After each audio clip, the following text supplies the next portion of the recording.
자, 됐어요. 얘기를 좀 해볼게요. 그림 상담소예요. 맞아요.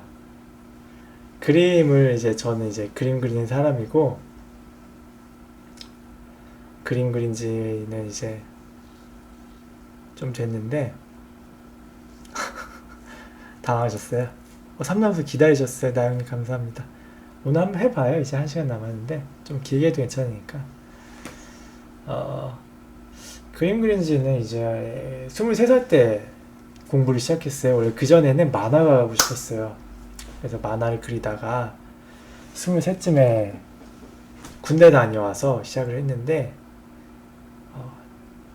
후회는 하지 않고 있습니다. 미련은 약간 남는 게 있지만 제 얘기 좀 해보자면 경기도 구리시에서 태어났어요. 경기도 구리시 되게 조그만 동네에서 89년생이고요. 집이 되게 가난했어요. 아직도 생각이 나는 게 음악을 틀어야겠군. 음악 틀어드릴 건데 조금 볼륨이 안 맞거나 하면은 말씀 주세요.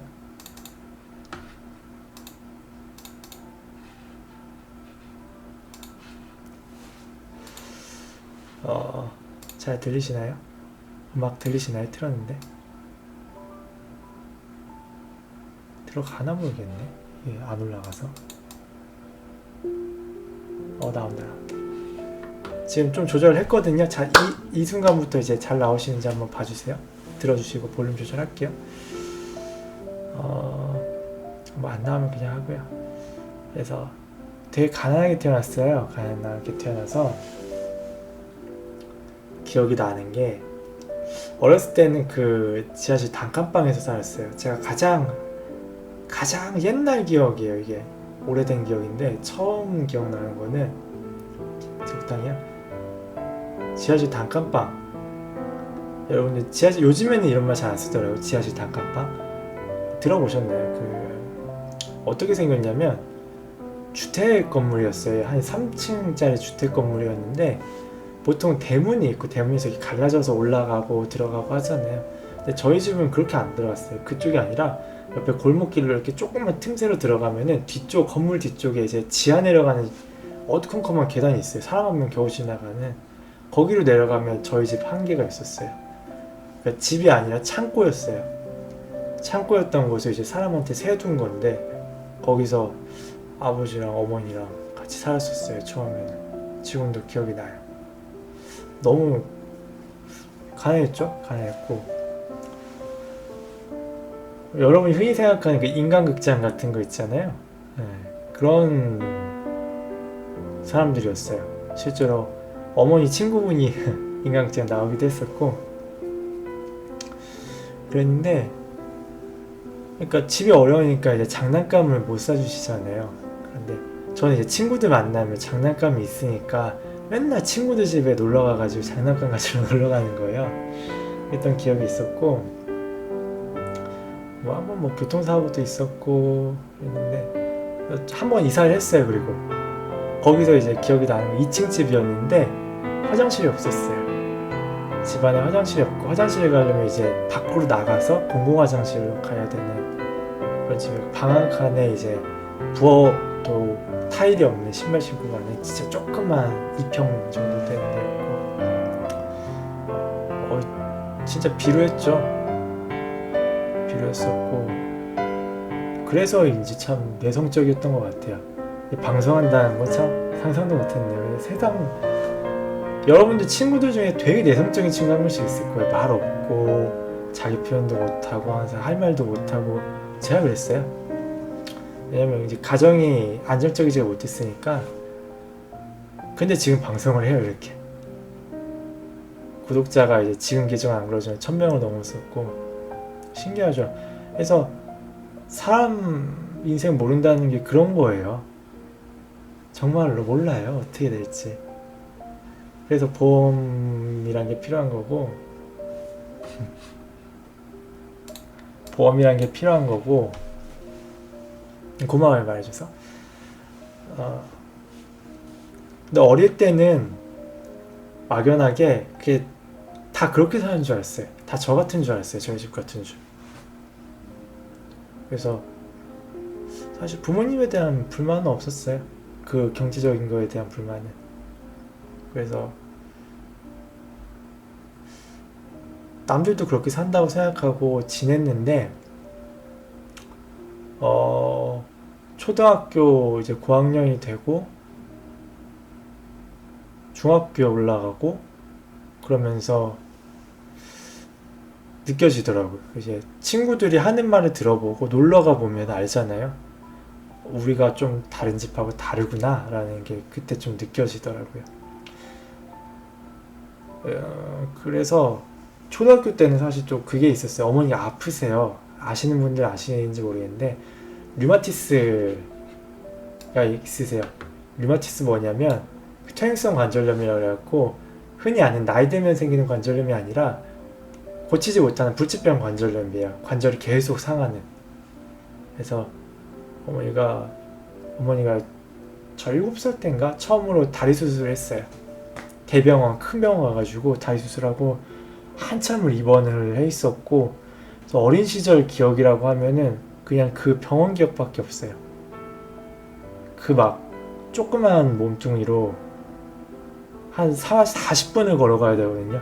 차비가 없어갖고 매일매일 40분씩 병원으로 제 엄마 만나러 가가지고 가면 할 게 없잖아요.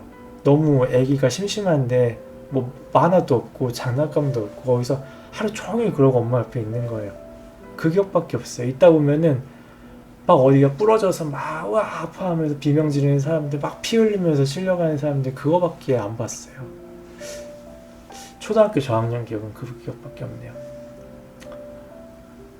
그렇게 지냈는데 중학교쯤이 됐어요.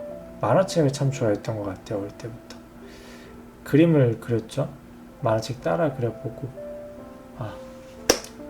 그리고 항상 초등학교 때 참 저도 약간 이게 싫을 때가 있는데, 초등학교 때 장래희망이 뭐냐고 물어보잖아요. 그러면은 항상 하던 게 뭐였냐면 소방관이 되고 싶어요 라고 말했었어요. 이게 꼭 뭐 착해서 좋고 그렇다고 생각을 안 하는데, 왜 소방관이 되고 싶어 그러면은 사람들 구해주고 싶어요 이 말을 했던 것 같아요. 그때도 그런 게 좀 있었던 것 같아요. 제가 무조건 저 착해요 이런 말 하는 건 아니고, 저도 못난 부분이 있어요. 나쁜 부분이 있고 이기적인 부분이 있는데, 그런 부분은 착하다기보단 그런 걸 못 놔두고 보는 것 같아요. 성격상 그런 것도 있었고. 그러면서 이제 중학교에 들어갔죠. 어릴 땐 뭐 어머니 지갑에 손도 떼고 막 그러면서 쫓겨나기도 했었어요. 그때 초등학생인데. 그래서 매일매일 지갑에 손 댄 거예요. 한 번씩 손을 대다가 한 번 걸렸어요. 그거를. 그리고 몇 번 빼간 거를 다 걸렸어요. 그래서 막 아버지가 이제 좀 걸걸하세요. 그때는 걸걸하셨어요. 이제 나중에 안 그러셨는데 막 계속 두드려 맞다가 안 되겠다 해갖고 도망쳐 나왔어요. 집을 도망쳐 나왔고, 갈 데가 없잖아요. 갈 데가 없는데, 그래서 외갓집이 좀 가까웠거든요. 그래서 외갓집으로 피신을 갔죠. 피신을 갔다가 뭐 잡혀오고 그러다가 이제 아버지가 여기까지 얘기해야 되나? 도박에 좀 빠지셨어요. 도박에 빠지셔가지고 돈을 거의 다 탕진하시는 거예요. 또 어머니가 그거를 참다가 못 참아서 제 손을 잡고 저랑 가출을 했었어요. 그래서 뭐 친척 집들도 많이 전전긍긍하고 얹혀 살기도 하고 그러는데, 어머니가 그러다가 이제 한 번 더 수술을 겪게 되셨죠. 이제 한쪽 다리를 이미 했고 나머지 한쪽 다리. 근데 이제 집에 돈이 없잖아요. 수술비가 없으니까 전셋집을 다 뺐어요. 그리고 고모댁으로 들어갔어요. 들어가서 고모댁에서 얹혀 살고, 어머니는 이제 입원해 있고 아버지는 항상 늦게 들어오고 그러면은 항상 눈치 보기 바빴던 것 같아요. 왜냐면 우리 집이 아닌데 계속 이제 고모부께서는 이제 눈치 주시는 거죠. 이제 친구도 데려오지 말아라. 저건 저렇게 해야 되고 이건 저렇게 해야 되고. 그래서 방에서 나가는 것도 되게 눈치 보였었고, 늘 좀 가족하고 많이 떨어져 자랐어요. 함께 자라는 기간이랑 떨어져 자라는 기간이랑 거의 비슷했던 것 같아요. 그러면서 중학생이 됐는데 만화를 좋아하기 시작했어요. 그래서 초등학교 때도 항상 만화를 그리면서, 그때 당시 유행했던 게 졸라맨 유행해가지고 졸라맨으로 이렇게 그려서 만화를 그렸는데 친구들이 너무 좋아하는 거예요. 그래가지고 그게 너무 즐거워서 난 만화가 가고 싶다라는 생각 그때부터 조금씩 키웠었고 그림을 그렸었죠. 그러면서 중학교 때는 계속 혼자서 그냥 끄적끄적 그려봤던 것 같아요. 친구들도 좋아해줬고. 그러면서 이제 중학생이 됐는데, 이제 어머니는 몸이 약하시니까 아직도 약 드세요. 계속 약 드시고 병원 다니시고. 중학생쯤 되니까 어머니도 이제 포기를 좀 하시는 것 같더라고요. 더 이상 돌아갈 수 없다는 거를. 건강하던 시절로 집에도 가보면 항상 있었어요. 그 막 의학 서적부터 해서 막 관절염에 대한 서적들, 그거를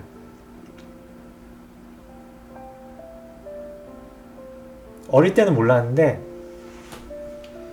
나이가 들고 그 책장을 이렇게 보면서 그 생각이 좀 많이 들더라고요. 엄마가 얼마나 발버둥 쳤을까 하는 생각이 들더라고요. 그때서.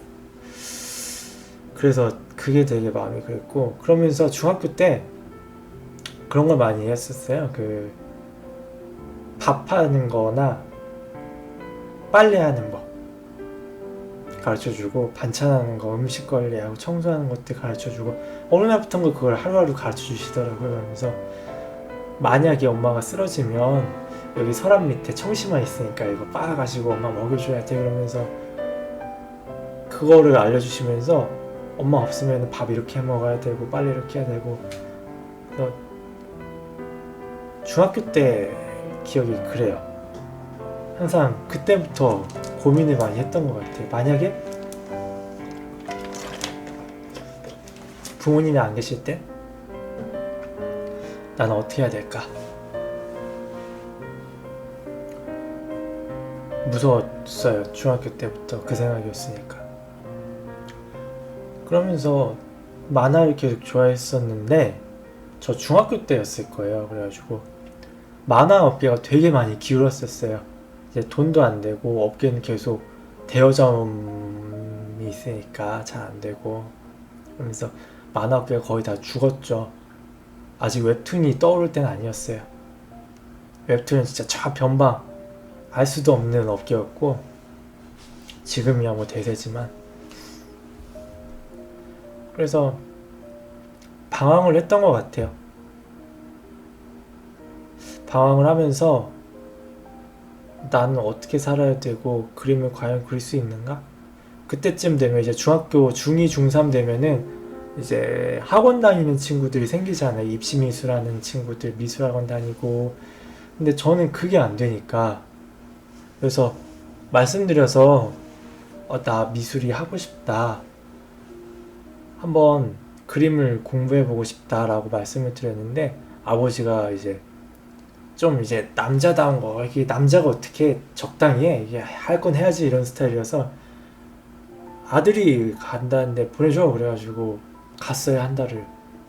근데 그마저도 입시반은 너무 비싸가지고 아직도 기억해요. 취미반이 한 달에 30만 원이었어요. 일주일에 한 번 가는데. 지금 15년이 지나도 저도 일주일에 1회 26만 원 받고 있는데, 거기는 얼마나 비싸요. 진짜 말도 안 되게 비싸죠. 한 달을 다녔어요. 첫 주 다녀서 이제 하라는 거 그렸는데 설명도 제대로, 아직도 그 기억이 있어요. 저는 상자를 정육면체 상자를 그리라고 하는데 투시를 넣어서 그래. 지금 생각이 생생히 나요. 3점 투시 넣어서 그린 거였는데, 그냥 이렇게 3점 투시가 뭔지 설명 안 해주고 그냥 이렇게 그리래요. 그래서 갖다 줬더니 틀렸대. 이 선은 이렇게 그려야 되고 이렇게 그려야 되고 그렇게 말을 해요. 근데 그게 왜 그런지 설명을 안 해주는 거야. 나는 그게 왜 그런지도 모르고 그냥 시키니까 그렸어요. 나중에 알았어요. 굉장히 몇 년이 흐른 뒤. 그때 말해줬던 게 삼천토시였구나. 내가 취미반이고 일주일에 한 번이니까 전주에 뭐 시켰는지 기억도 못하고 잘 봐주지도 않고 그러더라고요. 그게 한이 좀 있는 것 같아요. 저는 지금도. 그래서 교육방침을 이렇게 잡았나 봐요. 전 절대로 원리 이해 안 하는 수업은 안 해요. 지금도. 그리고 한 달을 다녔는데 이제 아버지는 곧 죽어도 당연히 내주시려고 했었고 어머니가 이제 아버지 몰래 슬쩍 와서 말씀하시더라고요. 지금 다음 달 수강료를 또 내야 되는데 생활비가 없다. 그러면서 차마, 어머니도 마음이 편치 않았을 거예요. 차마 다니지 말라고는 말씀을 못 하시더라고요. 근데 그거 듣고 다닐 수가 없었어요. 그래서 아니 난 뭐 필요 없다. 그냥 뭐 안 배워도 될 것 같아. 그러고 말았어요. 그리고 너무 무서웠죠. 또 친구들은 다 늘 텐데 주변에서는 그림을 안 배우면 못한다. 안 된다. 그러니까 저도 이제 걱정스러운 거죠. 저의 미래에 대해서 무서웠어요. 그것도. 그러면서 이제 음악이란 걸 접하기 시작했어요. 처음에 제이락을 되게 좋아했어요. 요즘에는 이제 우리나라도 인디밴드 문화들 많이 발달하고 그랬는데 당시에는 일본은 좀 인디 문화가 잘 발달된 데에 비해서 우리나라는 굉장히 많이 인지도가 낮았었어요. 그래가지고 제이락을 되게 많이 들었었는데 그러면서 기타도 사고 그래서 거기에 반했던 거죠. 내가 죽기 전에 저 큰 무대에 서보고 싶다 라는 생각도 했었고 그러면서 음악 공부를 막 했었어요. 밴드를 많이 했던 것 같아요. 락밴드 락커였습니다. 그러다가 근데 그때도 미래에 대한 두려움은 계속 있었던 것 같아요. 근데 제일 큰 걱정은 사실 저는 상관없었어요. 저는 그냥 옥탑방 같은 데서 살아도 로망이 나름 있을 것 같았고 막 제가 되게 잘 살 거라는 기대도 안 했고요. 그냥 뭐 잘 곳이 있으면 먹을 게 있으면 그걸로 다행일 거다라고 생각을 했기 때문에 근데 걱정은 이제 부모님이었죠. 아버지가 언제까지 체력이 있으실지도 모르는 거였고 어머니가 아프시니까 한 번 수술했을 때 우리 집안이 얼마나 기우는지 경험을 해봤으니까 돈이 필요했었어요. 안정적인 삶이. 그래서 선택했던 게 작곡이었어요. 작곡을 하면은 그냥 막 밴드 이런 거보다는 작곡을 하면은 그래도 성공의 기반이 좀 될 수도 있고 어쩌면은 이제 정말 안정적인 삶이 미술보다는 좀 더 있을 거라고 생각했으니까 아니 미술이래 밴드 하는 것보다는 좀 더 있을 거라고 생각을 했으니까 그래서 음악을 했는데 여전히 뭐 아버지는 그림도 반대하셨어요. 사실 학원 한번 보내주셨지만 그림하는 거 되게 반대하셨고 음악할 땐 더 심했어요. 딴 따라 한다고 더 심했는데 그래도 저는 제가 하고 싶은 일을 하고 부모님도 구할 수 있는 삶을 찾고 싶었어요. 그래서 했는데 그렇게 고3을 지냈죠. 독학하면서 학원 뭐 꿈도 못 꿨고 그러면서 그림은 점점 잊혀졌어요. 그림은 안 그리고 난 음악할 거야 하면서 그러다가 졸업할 때가 됐는데 이제 입시를 하잖아요. 그래서 혼자 정말 열심히 공부했어요. 작곡 공부해가지고 뭐 좋은 데는 아니지만 저 전문대 실용음악과 작곡과에 이제 입시원서 넣고 혼자 다 넣고 입시 준비하고 실기 준비하고 뭐 시험도 보고 그러고서 결과가 나왔는데 합격했어요. 너무 자랑스러웠어요. 왜냐면 다른 친구도 다 학원 다니면서 준비하는데 저는 그냥 진짜 무일푼을 했으니까 너무 자랑스럽고 기뻐서 합격증을 이렇게 갖고 아버지한테 갔죠. 저 붙었다고. 아버지가 어릴 때부터 내 아들 무조건 대학까지 무조건 보내준다. 그리고 나서 네가 자립을 하든 말든 알아서 해라. 그래서 나 붙었다. 수시 1차 붙었다. 그래가지고 들고 갔는데 안 해주신다고. 지원 못 해준다고. 왜인지는 자세히는 안 물어봤어요. 돈이 없어서였는지 아니면은 뭐 음악을 해서였는지 안 여쭤봤는데 어느 쪽이든 상심이 되게 컸죠. 그리고 여전히 무서웠어요. 내가 이제 음악을 포기하면 대학도 못 가면 나는 어떡하고 우리 엄마는 어떡하고 어떡하지? 이 생각이 너무 많이 들었어요. 그래서 아버지하고 되게 소원했어요. 말도 안 하고 대화도 안 했는데 그날은 안 된다는 말을 듣고 그냥 막 통곡했던 것 같아요. 그냥 그 자리에서. 생전 뭐 감정 표현 하나 표정 하나 안 보였었는데 그냥 통곡을 했던 거예요. 막 땅 치면서 그랬어요. 진짜로 땅 치면서 그랬어요. 그때 내 인생 어떡하냐고. 내 인생 어떡하냐고. 그리고 졸업을 했죠. 대책 없이. 친구들 다 대학 다녔는데 아무것도 할 게 없는 거예요. 예전에 이제 무한도전에서 그 무한도전 가요제 하잖아요. 그래서 그 이적 씨하고 유재석 씨하고 같이 한 말하는 대로라는 노래가 있어요. 거기 나오는 제목이 뭐냐면 유재석 씨가 직접 썼대요. 나 20살 적엔 하루를 견디고 그 잠자리에 이룰 때 이 잠을 못 이루고 항상 되뇌었대요. 내일 뭐 하지? 내일 뭐 하지?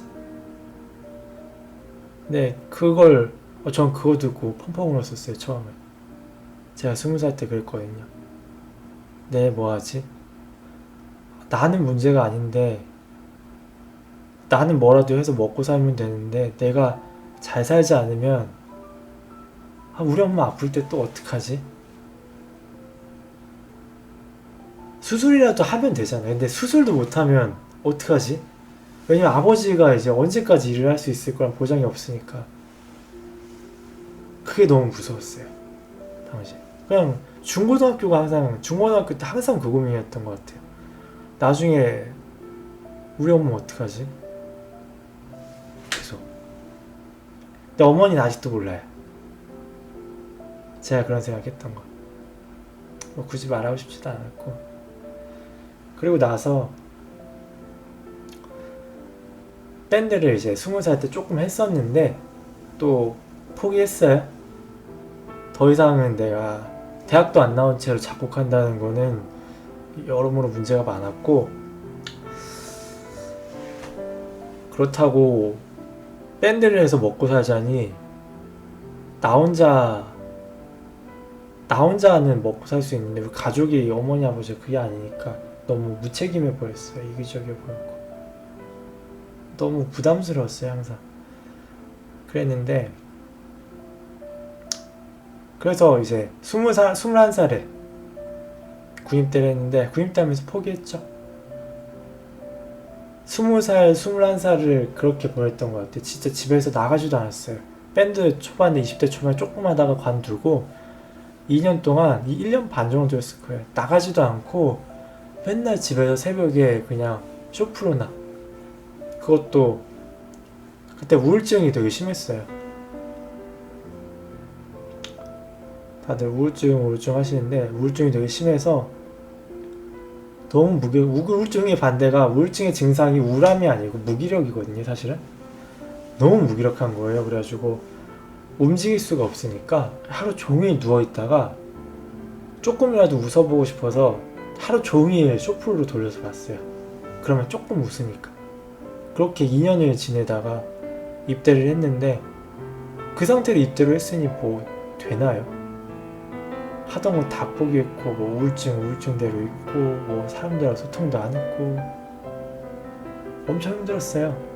군 생활이. 욕도 많이 먹었고. 근데 저한테는 되게 전환점이었어요. 누군가가 저를 좋아해 주더라고요. 저는 사실 어릴 때부터도 부모님 지갑에 손대기도 했고, 항상 좀 초등학교 때는 친구들이 뭐 따돌리기도 많이 따돌려서 미움받는 게 좀 익숙했던 것 같아요. 욕먹고 누군가 날 싫어하고, 그게 너무 익숙했는데 군대를 갔는데 저를 누군가가 좋아하더라고요. 그 누군가가 특정인도 아니고 그냥 옆 부대 사람들, 초 같이 근무하는 사람들이, 울산이었어요. 울산에서 근무했어요. 근데 거기는 부대 특성상 울산에서 오신 분들이 많거든요. 사투리를 써요. 경상도 사투리를 써요. 그러면은 그때 뭐 이름이 상훈이었는데, 제가 이렇게 가면 쌍훈이 왔나? 그러면서 막 저를 막 되게 반겨주고 좋아하고, 막 저만 오면 막 좋아하고, 난 이 사람한테 잘해준 게 없는데 왜 날 좋아하지? 했는데, 사람 좋아하는 데는 진짜 이유가 없고 사람 싫어하는 데도 이유 없더라고요. 저 싫어하는 사람은 정말 너무 싫어했어요. 제가 아무리 애를 써도.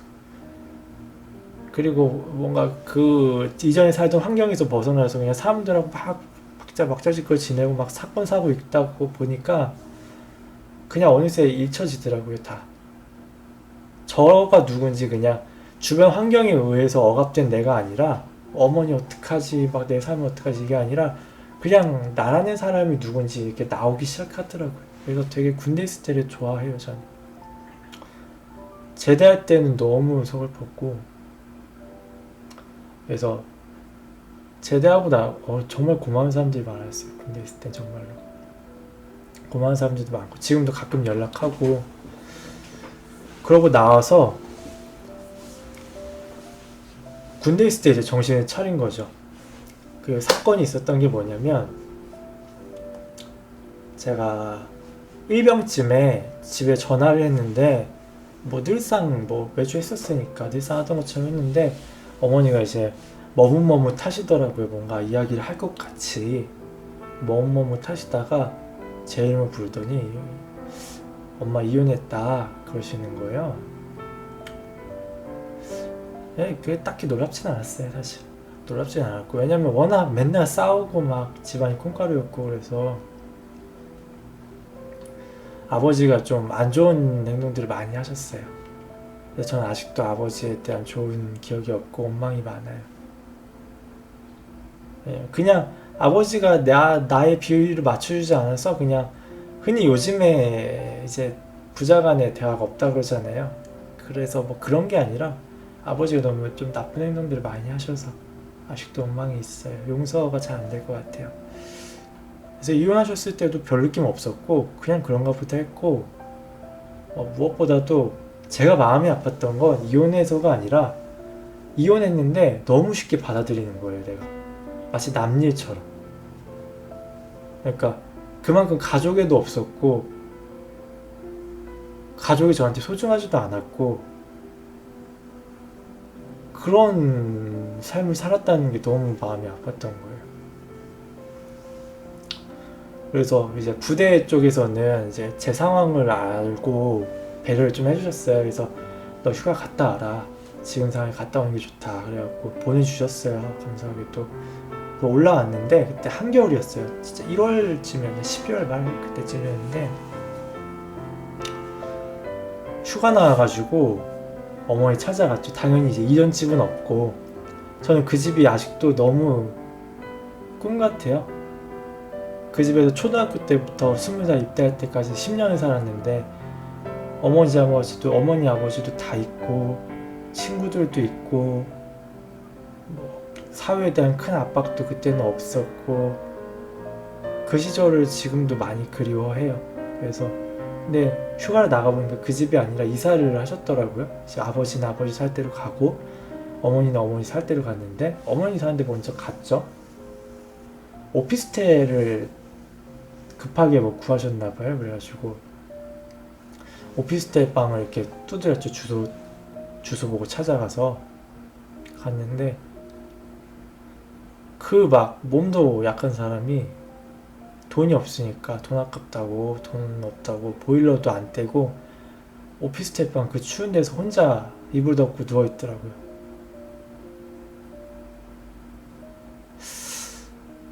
그거 보고 좀 결심을 한 것 같아요. 내가 이렇게 살면 안 되겠구나. 왜냐 그 전까지 저는 음악하다 포기하고 우울증 걸려서 아무것도 안 하던 잉여인간이었으니까. 와 내가 우려하던 게 다가오겠구나. 그날 봤어요 그거를.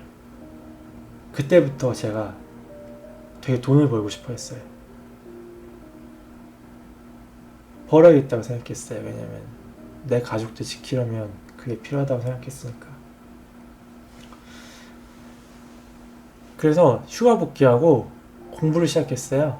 책도 사가지고 월급 받는 걸 다 책 사서 그림 공부하고 수능 공부하고. 그래서 이제 군대 다녀오신 분들이나 다녀오신 분을 곁에 두신 분들은 아실 거예요.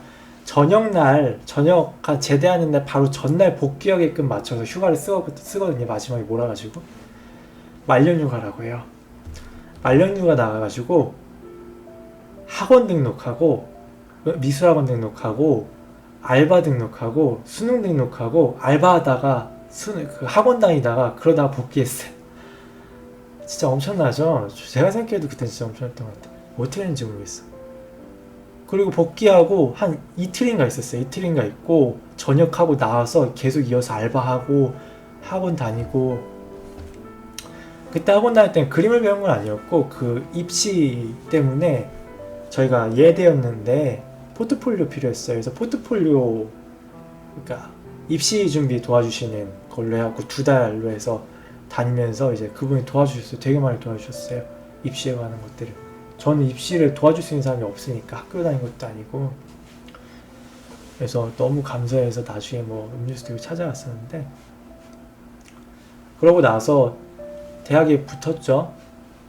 붙고 이제 20살 때 당시에도 물론 학자금 대출은 됐는데 막 1,000만원, 2,000만원, 19살 나이에 1,000만원, 2,000만원 빚이 생긴다는 게 저는 감당이 안 돼서 그때는 포기했었고, 이제 다시 도전했을 때는 제가 어머니를 이미 받고 나이도 좀 들었고 그래서 대출을 받기로 했어요. 내가 이거 일하다 죽는 한이 있더라도 내가 이거는 대학 나오고 제대로 살아봐야겠다. 그래서 대학을 갔는데 이제 진짜 조급해지기 시작하는 거죠.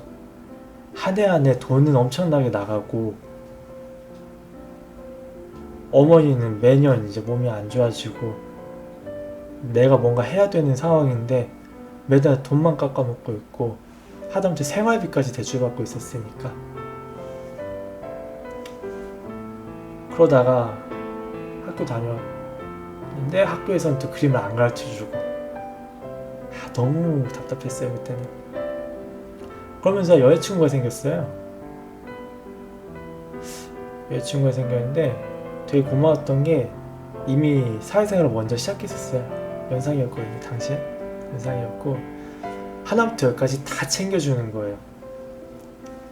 뭐 미술하던 사람이었거든요. 약간 웹디자인 하던 사람이었는데, 그래가지고 뭐 미술은 이렇게 공부해야 되고, 제가 지금 말하는 미술 이론들의 꽤 일부분은 그때 그 사람한테 배운 게 되게 많아요.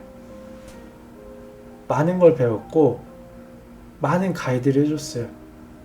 어머니가 해주지 못했던 것도, 어머니가 아파서 저한테 챙겨주지 못했던 것들 굉장히 많이 챙겨줬었고 너무 고마웠고, 학교 다니면서 이제 연애를 했는데 1년이 지나고 이제 방학이 다가왔어요. 근데 여전히 과목 자체가 그림을 제대로 가르쳐주는 수업이 없더라고요.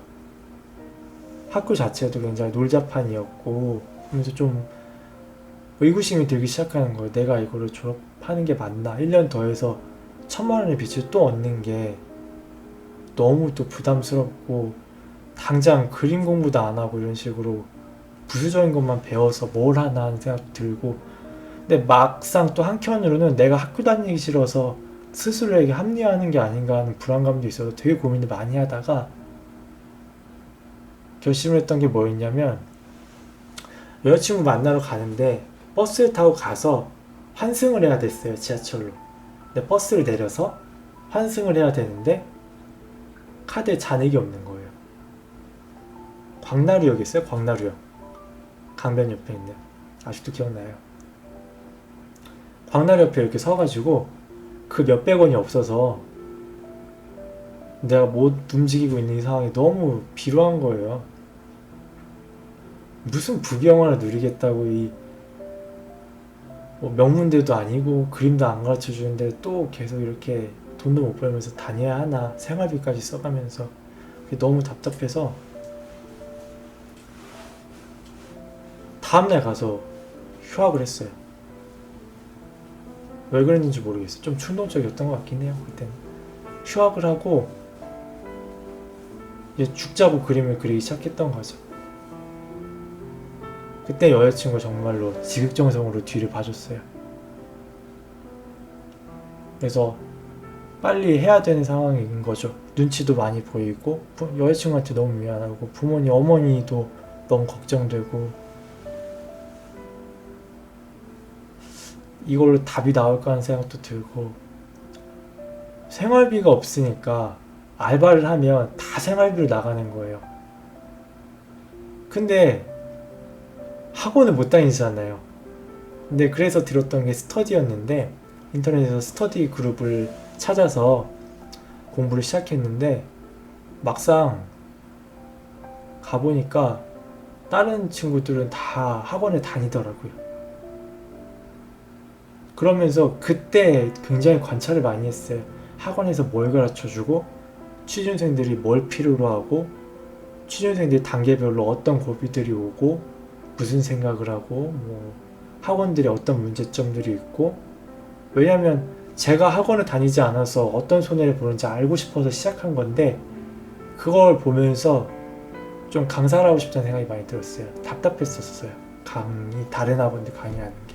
요즘에야 좀 괜찮은 선생님들도 보이지만 아직도 그런 선생님도 많은데 좀 제대로 준비되지 않은 경우들이 많이 있는 것 같다고 느껴서 그래서 그때 생각하고 느꼈던 것들이 기반이 많이 됐어요, 지금은. 그래서 독학을 계속 했죠. 하면서도 너무 두려웠어요. 나는 그림 교육을 제대로 받아본 적도 없고 학원도 안 다니는데 내가 경쟁이 될까? 대학 가서도 교수님 붙잡고 진짜 하루 3번씩 물어봤어요. 교수님 저 취직돼요?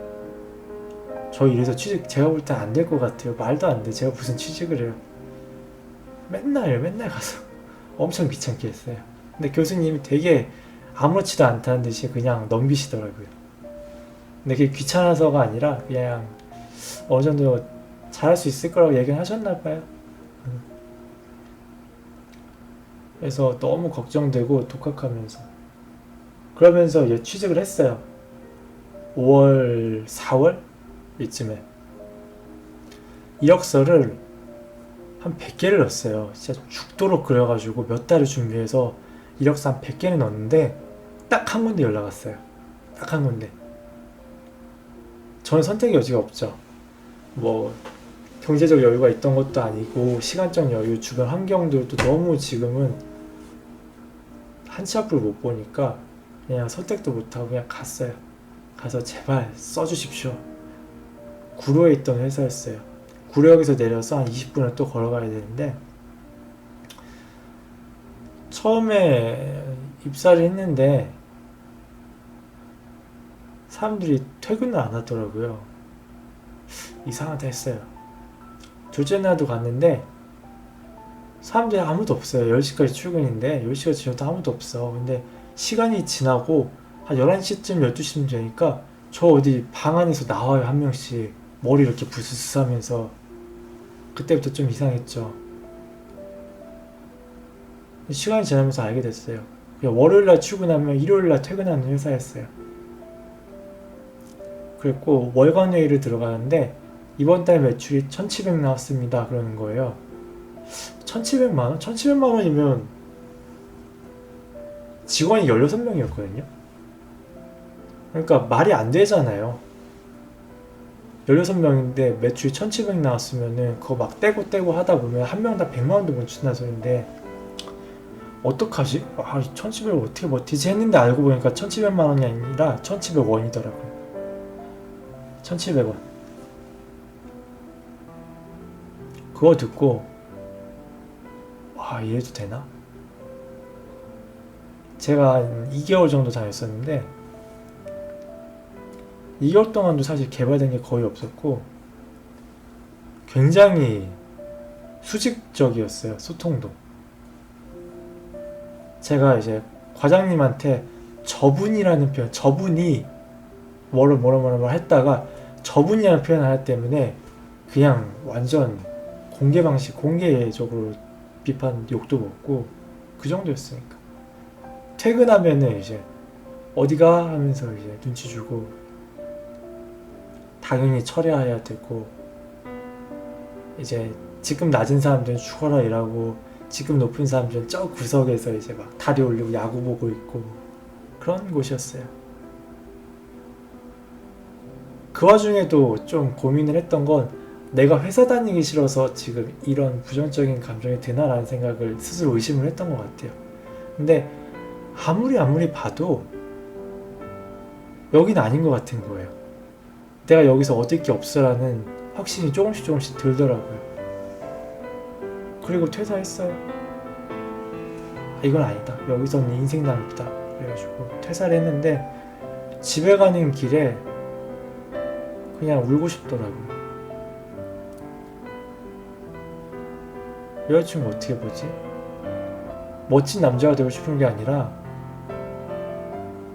나의 어머니의 역할을 대신해줬던 그 정성을 어떻게 갚지? 이 모습으로? 이대로 나는 어떻게 업계에 들어가고 내 실력이 100개 던져서 하나 온 게 이런 데인데 거기마저도 이런 졸부 같은 회사에서도 난 무시를 당했으니까 우리 엄마는 어떡하지? 그냥 집에 가기 싫더라고요.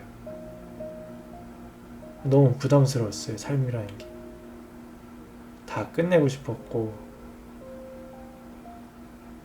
용기가 잘 안 생겼었어요.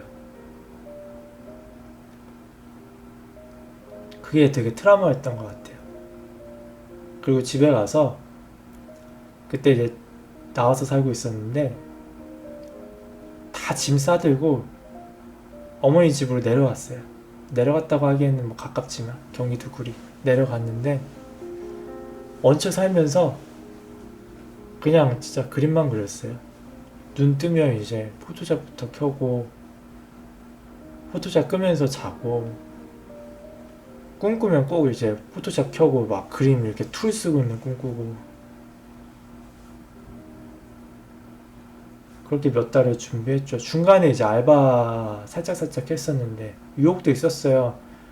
일 괜찮다, 일 괜찮게 한다고 너 매니저 해보라고 나중에 2호점 생기면 너한테 내줄 수도 있다 점장자리 이러면서 되게 달짝지근했죠. 고민했는데 그냥 내려왔어요. 내려왔고 그래서 그렇게 또 몇 달을 공부했어요. 연말까지 계속했던 것 같아요.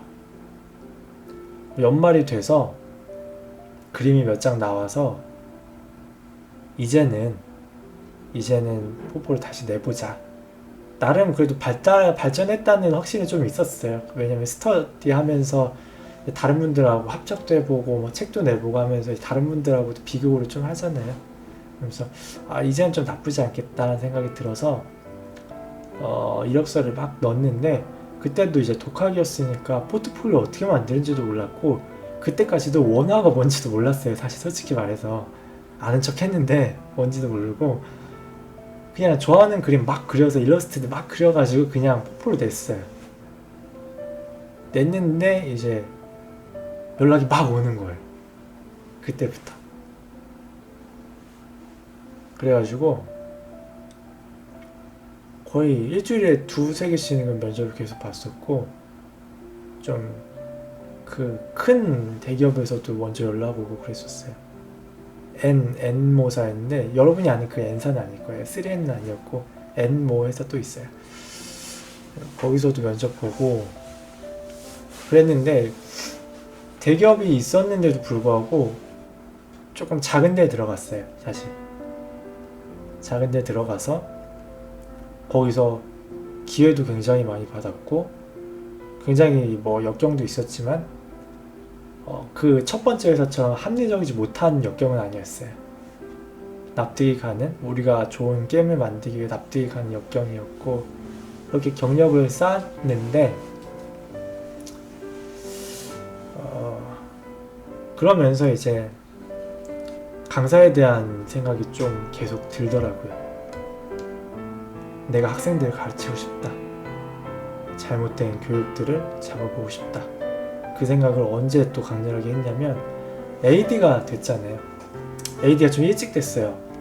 나 되게 어린 나이에 적은 경력이 되게 일찍 AD 타이틀을 달았는데 이제 신입분들을 매번 면접을 보고 뽑아보면은 그림 잘못 배우신 분들이 꽤 많아요. 생각보다. 이거는 다른 회사 가서도 제대로 못하겠는데? 포폴은 이만큼 나왔는데 막상 뽑아서 작업을 회사에서 해보면 이만큼도 안 나오는 케이스들이 너무 많았어요. 기본기가 전혀 안 잡혀있는 거죠. 그래서 물어봤어요. 어떻게 배웠냐? 그랬더니 막 듣는 거마다 되게 그걸 돈 주고 배웠어요? 막 이런 느낌이더라고요. 그러면서 근데 막연하게 생각했어요. 강사라는 거 막연하게 생각하다가 그러면서 제가 차라리 준비를 하고 싶어서 스터디를 만들었어요. 취준생 스터디. 저 경력자입니다. 제가 취준생분들 도와드릴 테니까 와서 배우세요. 스터디니까 배우세요. 해가지고 그때부터 강사 준비를 계속 했었어요. 그래서 학생들이 아니라 취준생분들 관찰도 하고 알려도 주고 뭐가 필요한지도 보고 그러면서 준비하고 이제 경력을 막 쌓다가 어떻게 강사가 됐냐면 개인 과외들을 되게 많이 했었어요. 그러면서 개인 과외들을 막 하다가 나중에 개발의 마지막 제 커리어가 외주였어요. 퇴사한 곳에서 마지막으로 외주 몇 개만 해달라 그래가지고 한 6개월 정도 그걸 받아서 했거든요.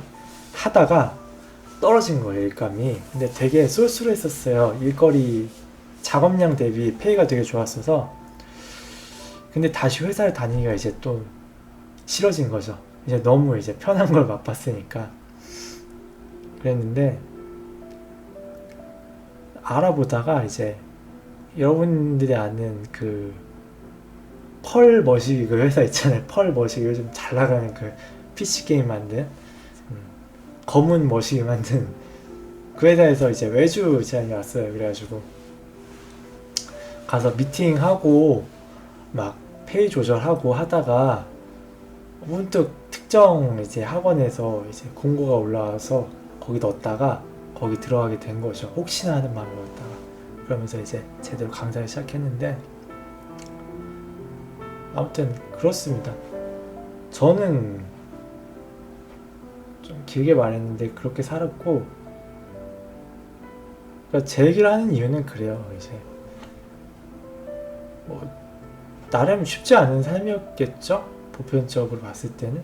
근데 그래서 뭐 나도 이렇게 힘들게 살았어요. 여러분이 뭐가 힘들어요? 이 말 하고 싶은 건 아니에요. 왜냐면 다 사정이 있을 거고 개개인마다 견딜 수 있는 정도가 있기 때문에 최선을 다하는 게 가장 좋은 거고 제가 이 얘기를 하는 이유는 이런 사람도 실패하지 않았다는 걸 보여주고 싶어요.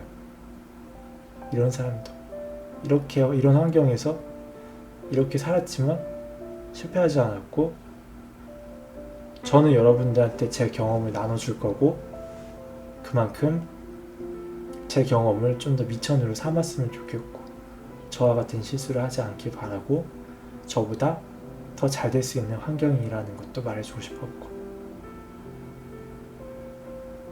그랬습니다. 무서웠어요, 많이 사실. 지금도 그래요. 작년 겨울에 아버지가 돌아가셨어요. 이제 강사 할 때였으니까 아침에 점심쯤에 이제 출근하려고 막 밥 먹고 씻고 있는데 전화가 오더라고요. 아버지 돌아가셨다고. 겨울이었어요. 양평에서 하얗게 눈 덮인 산이 뒤덮고 있는 장례식장이었는데 바람이 많이 차더라고요. 들어보니까 아버지가 안전사진이 있었고, 근데 아직도 원망은 해요. 사실 원망은 많이 하고 있어요. 되게 슬프고, 슬픈 게 아버지가 돌아가셔서 슬픈 게 아니라 아버지가 살았던 그 삶이 되게 슬퍼요. 또 왜냐면 제 삶이 이랬던 것도 아버지한테서부터 이렇게 쭉 이어져 내려온 거기 때문에 아버지도 쉽지 않았을 거기 때문에, 그래도 원망은 원망인 것 같아요. 원망을 놓을 수는 없을 것 같아요. 어머니 때문에라도. 그래서 아직도 무서워요. 뭐 여러분이 볼 때는 제가 어느 정도 안정을 찾은 사람일 수도 있겠지만 저도 늘 겁나요. 어떻게 될지 모르기 때문에. 그래서 진짜 열심히 살아요. 힘든데, 엄청 힘든데 되게 열심히 살아요. 그림 그리는 것도 쉽지 않아요. 여러분들과 똑같아요. 지금 그리는 아우라도 그렇고 뭐 지난번에 그렸던 그림들도 다 정말 많이 고민하고 올릴 때 어떤 반응일까? 사람들의 기대만큼 할 수 있을까? 더 저평가받진 않을까? 두렵고요. 부담스럽고요. 내 강의가 저 사람들한테 필요한 걸까? 좋은 강의였을까? 저 사람들이 시간 들여서 왔는데 필요한 걸 내가 충분히 제공해 줬을까?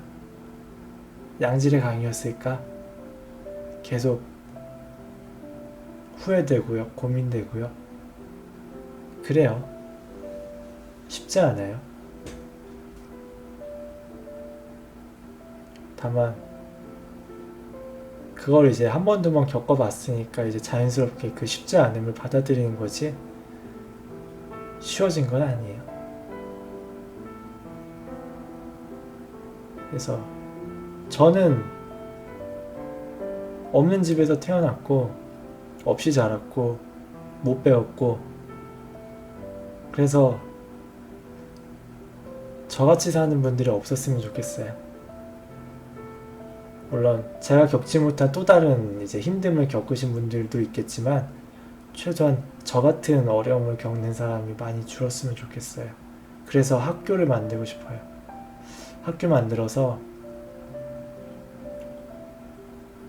없는 사람들, 없어서 못 배운 일 없게 하고 싶고, 가진 사람들은 가졌음에도 좋지 못한 교육을 받지 않게 하고 싶어요. 그게 제가 강의를 하는 이유고, 강사를 하는 이유고, 학원을 만들었던 이유예요. 그렇습니다. 끝. 여러분은 어떤가요?